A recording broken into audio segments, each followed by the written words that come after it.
Good afternoon. This is Jason Walters in the IPR game room, and today we're going to talk about J. Lie's Twain. Now, Twain is a very unique game in that it is a one-person LARP. Now, what I mean by that is it's a game where there's a certain amount of setup you do by yourself in diary form. The idea is that the book, which is quite an attractive little hardcover book, very nicely laid out.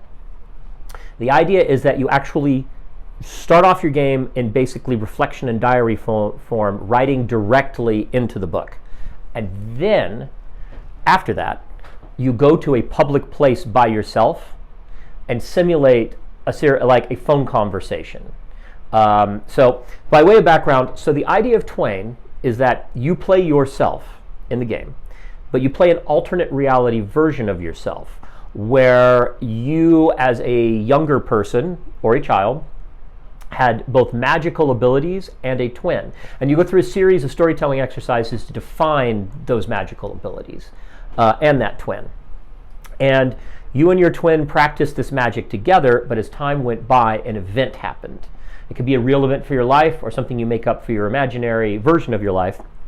And after that happened, you lost touch with your twin. Again, there's a series of storytelling prompts and tools for making this work. And after you lost touch with your twin, your magical powers waned.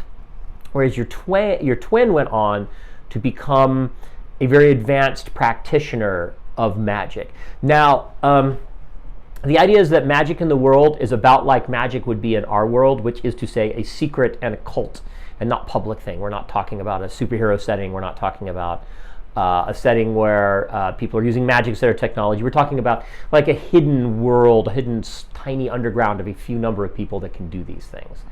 But that's not really what the game's about. The game's not really about spells. It's about capturing a certain feeling. And in fact, Twain as a game probably works on several different levels because it's also a meditation. Besides being a LARP, meditation on childhood and meditation on loss. And even when you read the game, there's some question about whether this other twin is maybe it's like a Herman Hesse thing. So maybe the twin is really you, or maybe your dark side, or maybe another side of you. Maybe it's your doppelganger. Maybe it's not really a twin. Maybe you're crazy. Maybe this is your childhood you is the twin. It's very interesting. A lot of ways to sort of spin it. But after you go through sort of the creation process, kind of can think of it as a character and setting creation process. You need to identify a place that is meaningful to you or the imaginary you, and you go to that place in series of 15 to 20 minute segments. Act out a phone call between you and your long lost twin, under which you publicly act out in public, receiving the call. There is, of course, no call, though there is a phone number listed in the game that the creator has purchased that can sort of be called and texted to, so you don't harm anyone by accidentally prank calling somebody. It's just a landline that exists for the purpose of doing this exercise. Then you go and you act out your attempt to have a reunion with your twin. So again, very Herman Hesse, very Carl Jung, right? Very the other, or maybe a story of healing with a long lost twin. Maybe a story of healing in your real life. You go and act out receiving this phone call, and when you're done, you analyze in diary form the after effects of that, so you can think about them. And a lot of one-person games, especially these sort of diary-based one-person games, there's a lot of like self-reflection and analysis written directly into the book. I'm not really reminded of The Beast, because The Beast is a whole different thing, but there's a lot of diary elements to this. I'm reminded of some parts of 4 Ways to Die in the Future.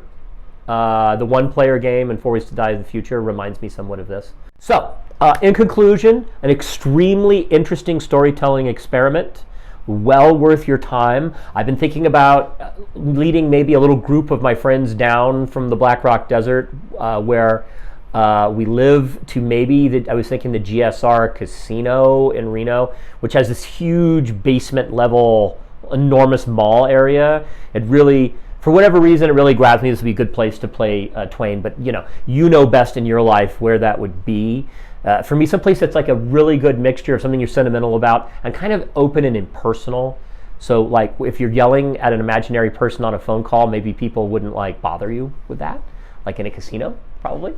But you make your own choice on that matter.